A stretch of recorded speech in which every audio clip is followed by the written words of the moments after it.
sommes le mercredi 7 août 2024. J'ai intitulé cette émission de Mondoscopie Moyen-Orient, Israël et Washington, danse sur un volcan. J'aborderai 3 points. D'abord, je reviendrai sur une information que je vous ai donnée la semaine dernière qui concerne l'Ukraine, la Russie et l'OTAN. En deuxième point, qui sera mon point central et le plus important, ce sera donc une analyse de ce qui est en train de se passer au Moyen-Orient, où nous en sommes. Et le troisième point touchera la récente lettre du président de la République au roi Mohamed VI sur la question du Sahara occidental. Alors, avant d'aborder ces 3 points, j'ai une petite annonce à vous faire. Nous sommes plus de 75 000 abonnés sur PayGuerre, c'est formidable, c'est bien au-delà d'un club, c'est une vraie communauté. Je veux vraiment vous remercier de votre intérêt et de votre écoute assidue. Évidemment, j'ai des rêves, moi aussi je fais des rêves, et le rêve, c'est que nous soyons 100 000 d'ici la fin de l'année, ce serait formidable. Je ne sais pas si ce sera possible, si nous atteindrons ce niveau, je l'espère, surtout avec les quelques misères que me fait YouTube. Mais je vous demande en tout cas à tous, lorsque vous vous abonnez, de ne surtout pas oublier d'appuyer sur la petite cloche avec la fonction « Activer toutes les notifications ». Parce que ça, voilà, c'est encore la meilleure assurance. Et puis bien sûr, de faire connaître la chaîne dans la mesure du possible à tous ceux que cela pourrait intéresser selon vous. Pour vous remercier de votre fidélité, je vous propose un petit direct exceptionnel. Le 16 août, ce sera une émission un peu spéciale de 19 h à 20 h où je répondrai à toutes vos questions dans la mesure de mes moyens, évidemment, hein, naturellement. Mais voilà, j'avais envie de faire quelque chose un peu pour célébrer ces 75 000 abonnés. Donc, vous pouvez noter ce rendez-vous sur vos tablettes le 16 août à 19 h, mais je vous le confirmerai quand même d'ici là. Voilà. Alors, ce soir, donc, mon premier point, je veux revenir sur une information que je vous ai donnée la semaine dernière dans Mondoscopie 29. Je vous ai dit qu'il y avait eu qu'il semblait y avoir eu une attaque de drones de combat ukrainien, probablement, depuis la Finlande vers la péninsule de Kola, en Russie, et qu'il y avait a priori la destruction d'un bombardier russe qui avait eu lieu. Ça aurait été évidemment gravissime car c'était une attaque directe depuis un pays de l'OTAN sur la Russie et plus depuis l'Ukraine, même si ça pouvait être des drones ukrainiens ou des forces ukrainiennes qui auraient opéré depuis la Finlande. Or, il s'avère que la même source connue et fiable en tout cas, je pense aux yeux de nombreux spécialistes qui suivent ce conflit, qui avait évoqué cet incident, l'a hier démenti, même avant-hier, en disant que les études satellitaires américaines qui avaient cherché à identifier l'impact de ce drone et la destruction, l'ampleur de la destruction sur la base russe, n'avaient trouvé aucune trace de destruction. Donc, il se serait agi d'une désinformation ukrainienne, comme il y en a d'ailleurs eu de fort nombreuses depuis 2 ans et demi, depuis la maternité de Mariupol jusqu'à Boutcha, en passant par tout un tas d'autres événements depuis, on n'est plus à ça près. Donc, je vous ai donné une information de manière trop hâtive et qui s'est avérée fausse. Alors, vous me pardonnerez, j'espère, mais c'est quand même une très bonne nouvelle que ce soit faux. Hein, parce que sinon, ça aurait été probablement la provocation de trop pour Vladimir Poutine, dont la tempérance quand même s'épuise de plus en plus, et alors que se multiplient dans son entourage les pressions pour qu'il donne l'ordre d'accélérer le tempo des opérations militaires en Ukraine. Voilà, même s'il ne s'agit pas, encore une fois, de conquérir des territoires, mais de sécuriser déjà ce qui a été pris et d'aller jusqu'aux frontières des oblasts, on le sait, on l'a dit, redit. Il y a évidemment des dissensions, pas des dissensions, mais en tout cas des sons de cloche un peu différents et des analyses de la situation un peu différentes dans l'entourage du président russe, on le sait. Et donc, s'il y avait eu une telle provocation à partir d'un pays de l'OTAN, on imagine que là, ça lui aurait été difficile de ne rien faire. Donc, la Troisième Guerre mondiale, que certains voient à nos portes, pourrait bien, et je m'en réjouis, ne pas débuter en Europe, même si les États-Unis, les Anglais et nous derrière jouent avec les bidons d'essence, et notamment les Européens jouent avec les allumettes, ça c'est clair. Donc, pour l'instant, la situation se dégrade bien sûr militairement pour l'Ukraine, toujours de manière constante, je suis désolée de le dire, c'est un fait. Le président Zelensky, ça se voit, est d'ailleurs de plus en plus enclin à des négociations. C'est maintenant dit officiellement par des gens de son entourage et même par lui-même. On parle même d'échanges de territoires envisageables contre la paix, etc. Il s'avère de plus en plus probable, en tout cas on ne peut plus vraiment dire le contraire, que les quelques F-16 que va pouvoir obtenir l'Ukraine, et il y en a peut-être même déjà certains, n'est-ce pas, qui voleraient dans le ciel ukrainien, les F-16 ne vont pas changer la donne fondamentale de ce conflit, on risque plutôt d'en voir tomber quelques-uns, ce qui serait du plus mauvais effet. Il faut donc attendre, et en tout cas du côté russe, il est clair que je pense qu'on attend un changement de pouvoir à Washington, et on peut l'espérer pour hâter des négociations, comme je vous l'ai dit déjà maintes fois.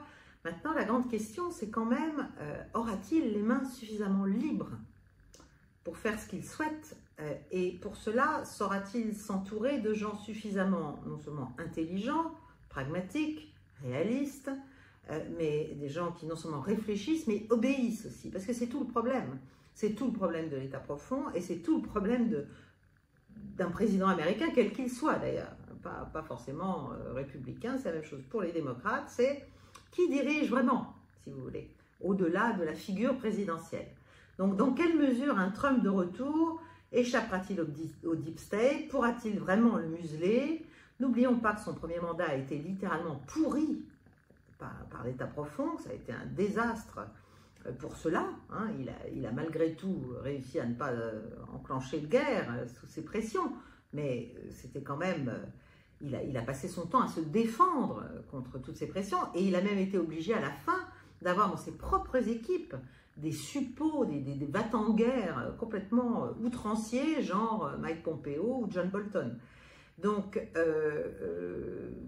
il y a des fauteurs de guerre ultra dangereux, et même s'ils revenaient au pouvoir, il faut encore qu'ils puissent faire ce qu'il a en tête. Donc, si vous voulez, il y a des vers dans le fruit, même dans le fruit trumpien, si j'ose dire, qui n'est pas très bien défendu à ce stade. Parce qu'il y a déjà des rumeurs sur certaines nominations qui sont inquiétantes. Donc, l'enjeu du recrutement amont des équipes est crucial. Sinon, rien ne changera vraiment. Et si c'est Kamala Harris, évidemment, là, ce sera la poursuite du désastre en matière de politique étrangère, de politique va-t-en-guerre, de déstabilisation sur la planète, avec derrière ceux qui dirigent et qui dirigeraient bien sûr une Kamala Harris. Je suis désolée, bon, quand même ouvrir les yeux là aussi, quelles que soient les idéologies qu'on peut défendre. Bon, derrière, ce sera toujours les mêmes, ce sera Blinken, Sullivan, Nuland, Clinton, enfin voilà, les éternels, les permanents. Donc, voilà pour mon premier point. Mon deuxième point, c'est le Moyen-Orient, et c'est bien là que, pour l'instant, la dégradation est la plus importante, la plus spectaculaire, et c'est là que se déplace le foyer principal vraiment de la tension mondiale. Il y a eu les échecs des pourparlers du Caire, les négociateurs israéliens sont rentrés en expliquant qu'il y avait eu trop de pressions américaines et que c'était inacceptable. Et il y a de nouvelles attaques meurtrières israéliennes tous les jours, bon, sur des écoles, partout.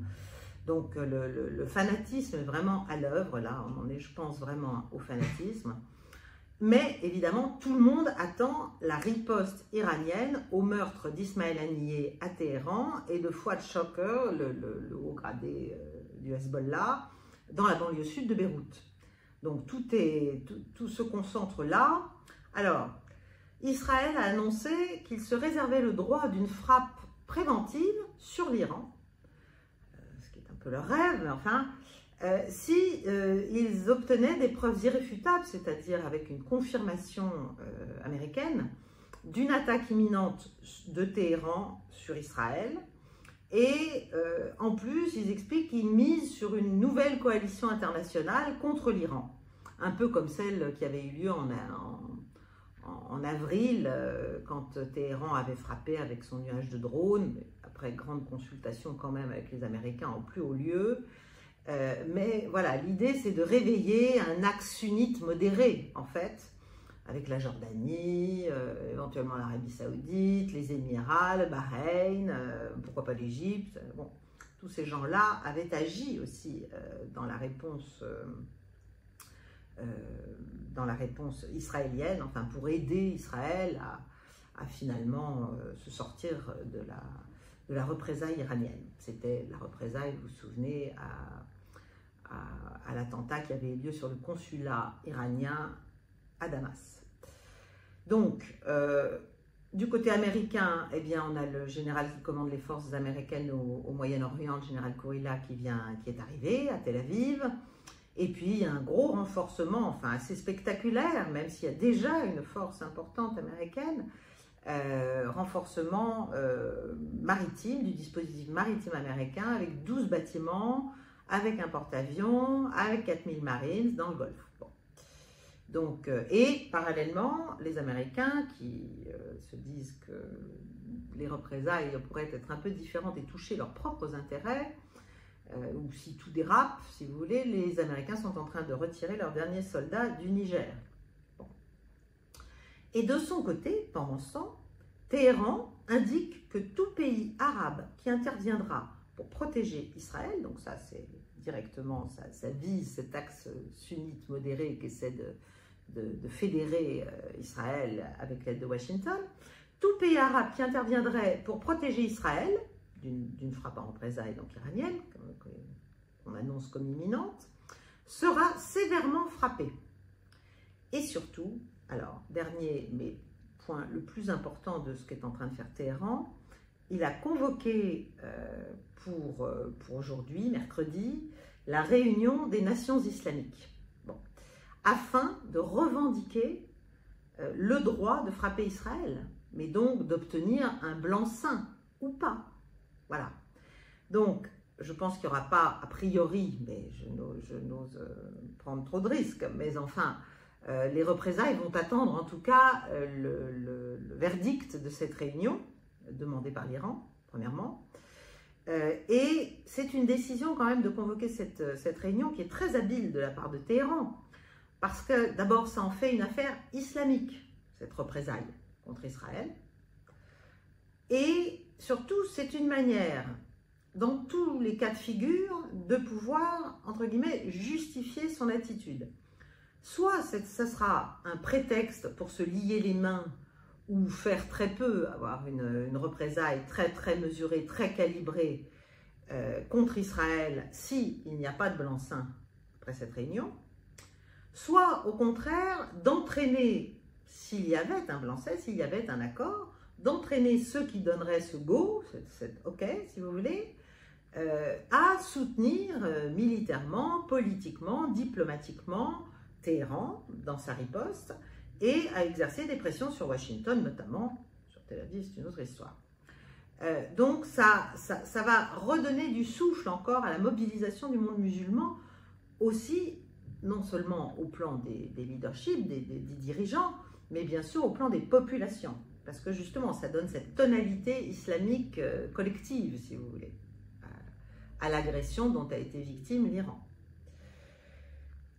Donc, moi, j'ai tendance à dire que cette nouvelle de la convocation de cette réunion, si vous voulez, par Téhéran, pour moi, c'est plutôt un signe de modération, en tout cas de prudence. Et je pense que Téhéran ne veut toujours pas la guerre et essaie de trouver un moyen de laver l'affront, de laver l'humiliation qui lui a été faite, sans se lancer dans quelque chose de dangereux, d'aléatoire et qui pourrait mettre le feu véritablement à la région. Donc, l'Iran ne veut toujours pas la guerre. Il ne faut pas oublier qu'il y a un nouveau président qui est quand même... qui semble traduire une inflexion du pouvoir vers une reprise de dialogue, une reprise de pourparlers avec les États-Unis. Enfin, on est plutôt dans une phase modérée, entre guillemets, même si c'est aussi un conservateur, bien sûr. Hein, bon. Mais en tout cas, face à ce leadership iranien, assez tempéré, il y a Israël qui est quand même dirigé par des extrémistes qui sont dans la fuite en avant. Et là, je parle du cabinet Netanyahou, hein, je ne parle pas des forces militaires, parce que vous allez voir que du côté militaire, là encore, on est un peu plus réaliste, un peu plus lucide sur la réalité de la situation militaire et la réalité des forces, et du rapport de force en présence, et voilà. Donc, ce qui est clair, c'est que du côté politique, à Tel Aviv, le gouvernement Netanyahou et Netanyahou lui-même ne veut absolument pas d'accord avec quiconque, bon. Mais il y a donc des dissensions croissantes et qui maintenant sont publiques, si vous voulez. Avant, c'était des bruits, des petites paroles fugitives. Maintenant, c'est clair. Il y a des dissensions entre Benjamin Netanyahou et l'état-major militaire et le Mossad et même le ministre de la Défense Galante, qui lui est dans le gouvernement, et qui est contre une entrée en guerre de Tsahal contre le Hezbollah. Il y avait déjà ces dissensions, si vous voulez, à propos du cessez-le-feu. L'équipe de négociateurs israéliens est partie du Caire. Biden fait aussi donc des pressions manifestes contre Netanyahou, mais pour accepter le cessez-le-feu, hein, donc il a quand même largement négocié et obtenu des modalités intéressantes pour Israël. Mais pendant que Bibi dit non, pendant que Netanyahou dit non, les responsables sécuritaires, enfin des services et voilà, du renseignement militaire, etc., israéliens, eux sont OK. Ils trouvent que finalement, un accord devient vraiment nécessaire, vu la situation d'Israël, vu la situation de la région, vu le feu aux poudres, et qu'il manque vraiment plus qu'une allumette sur une mèche. Et il s'agit d'éviter un conflit global, un conflit majeur qui serait défavorable à Israël. Donc on est dans une situation compliquée parce qu'on a un Netanyahou qui d'ailleurs ne veut pas, en faisant assassiner Haniyeh, c'est clair, Haniyeh était ce qu'il était, bien sûr, c'était le chef de la branche politique de Hamas, etc. Mais, j'allais dire, c'était pas le plus extrémiste des dirigeants du Hamas, encore vivant. Et donc là, on s'est privé, entre guillemets, d'un interlocuteur supportable, en tout cas acceptable pour discuter. Et ça favorise quoi? Ça favorise les plus radicaux, donc ça favorise l'absence d'accord, voilà, tout simplement, et la poursuite de la fuite en avant. Sans compter qu'au plan militaire, il commence aussi à y avoir des chiffres terribles pour Israël, puisque le journal Yedot Aharonot a dit qu'il y aurait, depuis le début de la riposte israélienne à l'attaque du 7 octobre, plus de 10 000 soldats israéliens morts ou blessés. Donc là, voilà, quand on dit il y en a quelques centaines, etc., 10 000, ça c'est dans le journal israélien. Bon.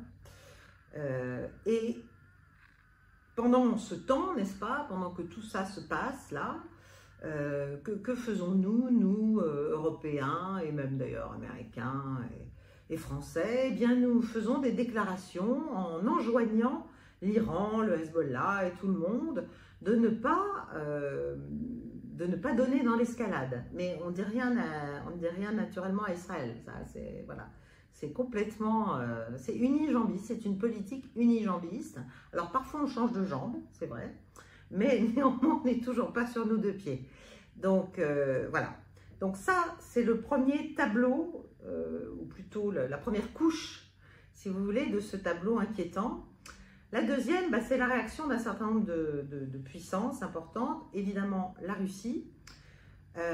Il y a l'ancien ministre de la Défense, Sergueï Shoïgou, qui est aujourd'hui le président du Conseil de sécurité russe, qui s'est rendu à Téhéran pour rencontrer, bien sûr, le nouveau président, pour rencontrer le chef d'état-major des armées, Bagheri, pour rencontrer un certain nombre d'autorités locales. Mais il n'est pas venu, évidemment, tout seul, ni les mains vides. il est venu accompagné de plusieurs avions, des Ilyushin, et qui sont remplis de matériel de guerre électronique. Donc on voit là que la Russie non seulement prouve son soutien politique à l'Iran, dont certains veulent douter, et parfois il y a même des signes, on se demande, bon, voilà. Mais en tout cas là, quand ça devient dangereux, vraiment très dangereux, la Russie donc offre son soutien politique, offre son soutien en matière de coopération, j'allais dire militaro-technique, mais pas offensive. C'est-à-dire, c'est l'idée, et à mon avis, vu ce qu'il y a dans ces avions, plutôt d'aider l'Iran à déjouer une partie du système du dôme de fer israélien, si vous voulez, dans une éventuelle attaque. Par exemple, en essaim de drone, ou je ne sais pas ce qui sera fait, ou si quelque chose même sera fait. Comme je l'ai dit, l'Iran va décider après cette réunion islamique. Mais, donc, l'idée, ce n'est pas une aide offensive, mais c'est un vrai soutien.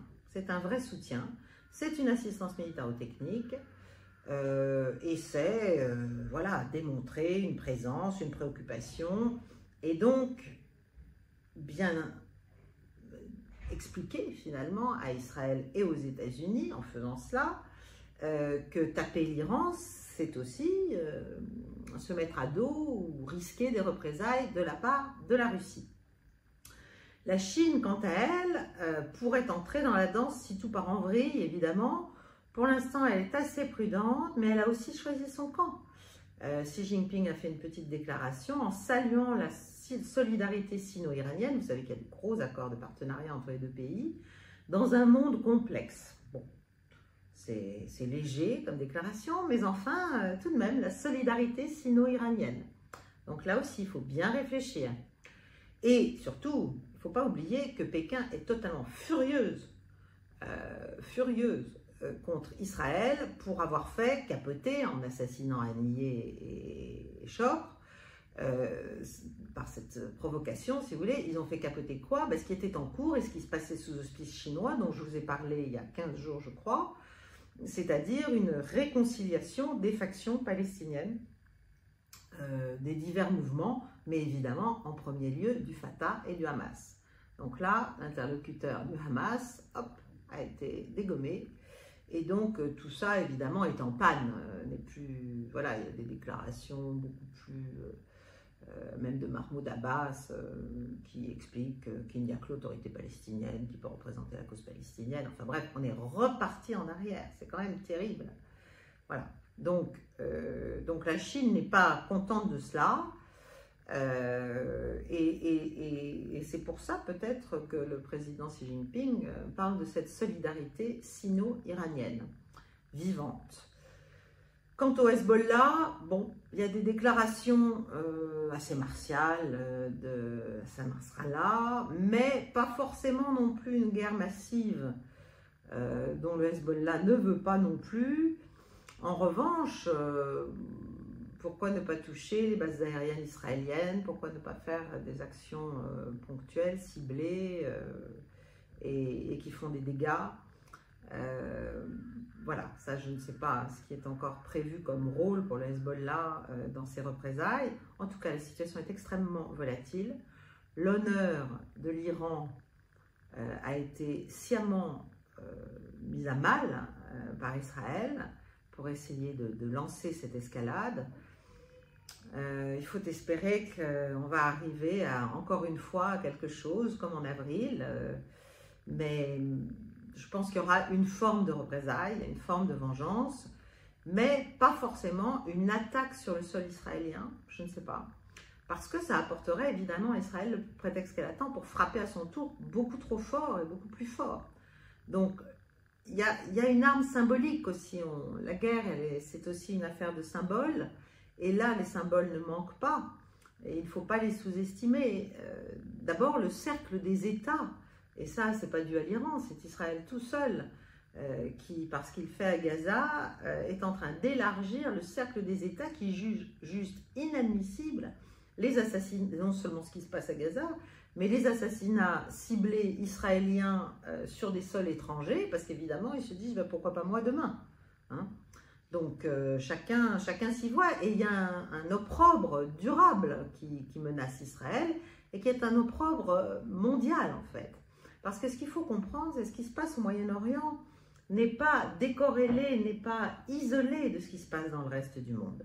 Les champs de bataille, en fait, sont en train de se rapprocher, et si vous voulez, bon, Téhéran ne répondra pas forcément sur le territoire israélien. Israël élimine ses cibles à Damas, à Beyrouth, à Téhéran, Téhéran peut faire de même. Donc il y a une espèce de gangrène régionale, et c'est ce qu'attend clairement, à mon avis, Benyamin Netanyahou, mais pas forcément son entourage militaire. Mais si on prend un peu de hauteur pour regarder géopolitiquement ce à quoi tout ça correspond, on a une multipolarité, mais qui n'arrive pas à se mettre en place comme le souhaiteraient les grands parrains de cette évolution vers la multipolarité. Et donc, il y a des alliances transrégionales qui se forment. Il y a comme une repolarisation qui est en train de se faire. Et sur le thème, bon, l'Occident ne veut vraiment pas travailler avec le reste du monde, ou alors travaille toujours sur le même mode, c'est-à-dire avec nous ou contre nous. C'est toujours la même chose. Bon, eh bien très bien. Eh bien dans ce cas-là, nous aussi, on se ligue, on se coagule, on se connecte tous. Et quand vous nous touchez quelque part dans une partie du monde, eh bien on vous touche éventuellement dans une autre. Et donc, il y a un effacement des frontières à la fois géographiques, mais des frontières aussi géopolitiques, si vous voulez, entre les divers théâtres du monde. Bon, moi, j'ai toujours pensé que tout était lié de toute façon. Si on observe la réalité internationale, on se rend compte que tous les dossiers sont liés, en fait. Toujours, parce que le jeu est global. Mais là, il n'y a plus qu'un seul grand théâtre d'affrontement global entre, en gros, deux grands morceaux, si j'ose dire. Ceux qui restent de l'Occident autour des États-Unis et des vassaux européens, et du Japon qu'on essaie de tenir, etc. Et versus la Russie, la Chine et tous leurs alliés. Pas seulement au Moyen-Orient, pas seulement en Asie, aussi en Afrique, aussi partout. Voilà. Et donc, on ne peut plus que jamais répondre à un affront sur un théâtre par une représaille sur un autre. Par une attaque, voilà, par exemple un affront au Moyen-Orient, ça peut se traduire par une riposte, par un allié, ou par soi-même d'ailleurs, par des milices, par des proxys, sur un théâtre, un autre continent éventuellement. Donc les corrélations sont de plus en plus manifestes, on ne peut plus dire ça n'a rien à voir, ce qui se passe au Moyen-Orient n'a rien à voir avec ce qui se passe en Europe, pas du tout. Non, tout est de plus en plus clairement intriqué, lié, et évidemment ça ne va pas dans le sens d'un apaisement des tensions, tout ça. C'est plutôt, voilà, il y a plutôt une espèce d'emballement possible par cette intrication des théâtres. Donc, par exemple, l'échec quand même humiliant, je suis désolée de le dire, je suis une occidentale, je suis une française, je suis une européenne, mais enfin, notre échec humiliant, fondamentalement insupportable, vis-à-vis de la Russie, contre la Russie, sur le théâtre ukrainien, maintenant qui est clair, qui est avéré, eh bien ça résonne au Moyen-Orient. C'est-à-dire ce qui est en train de se passer au Moyen-Orient, ça ne concerne pas seulement Israël, le Hamas, le 7 octobre, etc. Tout est en lien, et on se venge, entre guillemets, de ce que fait la Russie et de ce qu'elle réussit, c'est-à-dire à mettre en échec, en fait, l'offensive ukrainienne et les offensives via l'Ukraine, les offensives de l'OTAN contre elle. On se venge de cela dans une autre partie du monde. Voilà. Et la grande question, c'est qu'est-ce que ça peut donner? On essaie d'affaiblir Moscou partout ailleurs. Vous avez vu ce qui s'est passé pour les hommes de Wagner au Mali il y a quelques jours. On dit qu'ils ont été conseillés par des Ukrainiens. Vous avez vu ce qui se passe dans le Caucase, la Géorgie, l'Arménie. Vous avez vu ce qui se passe en Syrie, où la guerre n'en finit pas et on fait tout pour qu'elle ne finisse pas. Voilà, tout est lié. Donc, et Israël, bien sûr, exploite aussi, comme les autres, ce système d'écho et de résonance. Donc l'Iran en redoute les conséquences, ça c'est clair, mais en profite aussi pour consolider ses liens avec la Russie et la Chine, qui toutes deux, de leur côté, doivent démontrer leur détermination générale à faire front partout et à réussir à faire front partout. Donc voilà, après il y a des acteurs locaux qui cherchent aussi à tirer profit. Bon, évidemment, on pense souvent au même, c'est la Turquie. Mais c'est aussi par exemple les pays, l'alliance sahélienne qui vient de la confédération qui vient de se structurer contre la France. Bon. Donc cet effet de domino sert aussi certaines stratégies de puissance régionale ou de petits pays même. Enfin, l'ambiance générale est quand même très délétère, surtout si on ajoute ce qui est en train de se passer au plan économique et financier, avec une chute des marchés américains et européens, avec des manifestations en Angleterre difficilement contenues, mais aussi au Venezuela, mais aussi au Bangladesh, mais aussi au Nigeria. Si vous voulez, il y a des foyers de déstabilisation plus ou moins, comment dirais-je, où on met plus ou moins de l'huile sur le feu, mais où parfois on finit par être gêné même par le feu qu'on a mis soi-même. Donc il y a un risque de contagion qui est inquiétant. Bien sûr, il ne faut pas oublier les Houthis qui vont continuer notamment à menacer bien sûr des bâtiments américains ou des bases américaines en Irak. Si les Américains s'approchent trop du Yémen, je pense que ça va mal se passer. Il y a déjà eu d'ailleurs des attaques. Il y a eu aussi une attaque récente sur une base d'intelligence et de renseignement israélienne au large de l'Érythrée, donc face au Yémen, sur un petit archipel qu'Israël a loué puis plus ou moins annexé. Il y a eu aussi, alors ça c'est la résistance irakienne a priori, qui a attaqué une base aérienne américaine en Irak. La Turquie, alors la Turquie, bon, je viens d'en parler, mais je vous en redonne je vous redonne mon avis.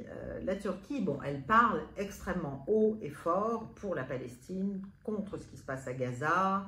Elle a même, Erdogan a même dit qu'il n'hésiterait pas à entrer en Israël s'il le fallait. Bon, il faut resituer ça dans le combat dont on parle peu, mais qui est ancien, entre l'Arabie Saoudite et la Turquie pour le leadership dans le monde arabe sunnite. Voilà, parce qu'on passe toujours, on essaie toujours de nous expliquer que le principal sujet, c'est les chiites contre les sunnites, mais non, pour moi, le principal sujet, ça reste quand même les sunnites entre eux.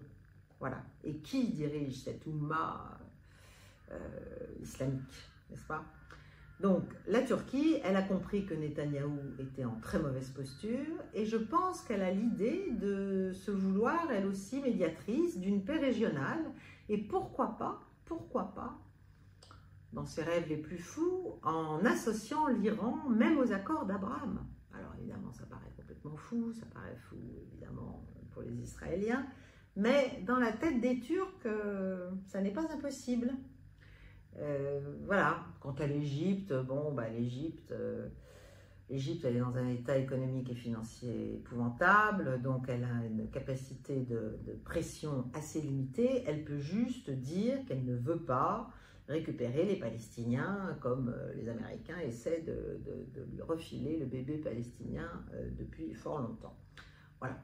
Enfin, il y a la Turquie et Vladimir Poutine et Bachar el-Assad se sont vus. Donc là aussi, la consolidation de l'axe syro-russe est claire, ne faiblit pas, et tant mieux pour la Syrie.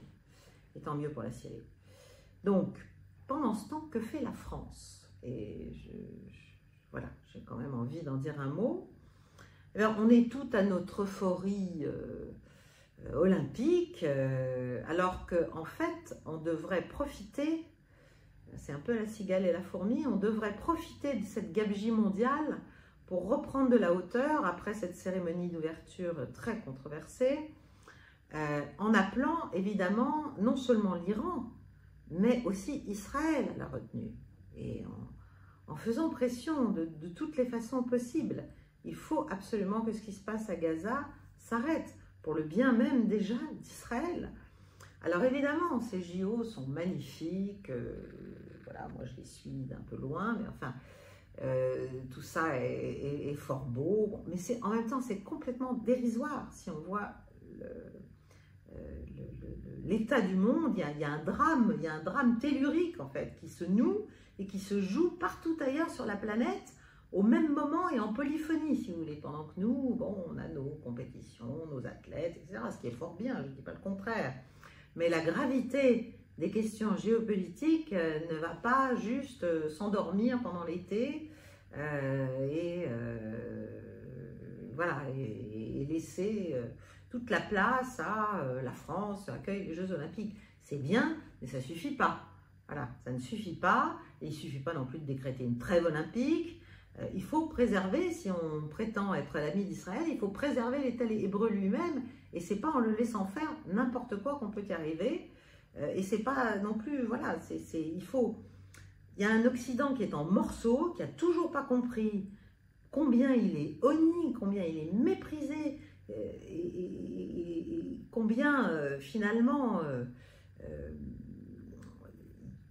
c'est un peu la corde qui soutient le pendu, si vous voulez. C'est épouvantable, c'est une coalition qui se noue face à cet Occident.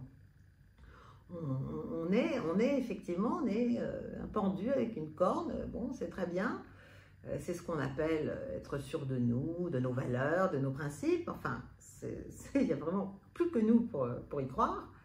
Et pendant ce temps, il y a une coalition colossale qui se noue et sur laquelle j'alerte depuis des années et dont on devrait prendre la mesure à la fois des risques, des opportunités, mais qu'on n'a pas, on n'a aucun intérêt à jouer sur le mode adversarial. Cette coalition, mais c'est les BRICS, c'est la Russie, c'est les pays islamiques, c'est l'Organisation de coopération de Shanghai, c'est évidemment la Chine, c'est les institutions onusiennes, et c'est même une partie du Conseil de sécurité non négligeable, non négligeable. Et ça, Israël, face à ça, je suis désolée, ça ne peut pas faire le poids. Il ne suffit pas, la méthode Coué a ses limites. D'autant que la récession menace, les bourses plongent, les cours du pétrole se fracassent, l'Ukraine est au bout de sa mascarade sanglante. Voilà, donc qu'est-ce qui va se passer quand il n'y aura plus de trêve olympique? On aura raté tout ce qui sera passé cet été au Moyen-Orient, on n'aura agi sur rien, on n'aura rien dit d'important, on n'aura rien permis d'important, on n'aura rien tenté. Bon, voilà, pour moi, c'est encore une occasion ratée, mais ce n'est pas la première. Troisième point, je suis encore trop longue, mais ce sera rapide, c'est la question du Sahara occidental. Je pense qu'on a là un exemple encore d'une politique étrangère de gribouille complète. Il y a donc eu une lettre de notre président de la République au roi Mohamed VI. Alors, ça a été rendu public, d'ailleurs on se demande, parce que pourquoi, est-ce que Paris était au courant que ça allait être rendu public? Parce que normalement, pour prendre une telle position, telle que celle qui a été prise, tout ça, ça se fait en concertation, ça ne se fait pas tout seul par une lettre qu'on écrit à un roi, si vous voulez, c'est pas tout à fait ça.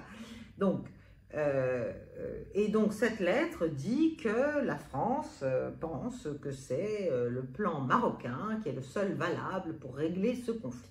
Bon. Et ça c'est un revirement bien sûr par rapport aux positions qu'on avait depuis quelques années qui étaient beaucoup plus favorables à l'Algérie, voilà, pour faire simple. Alors moi ma réaction, mais de quoi je me mêle? Mais pourquoi?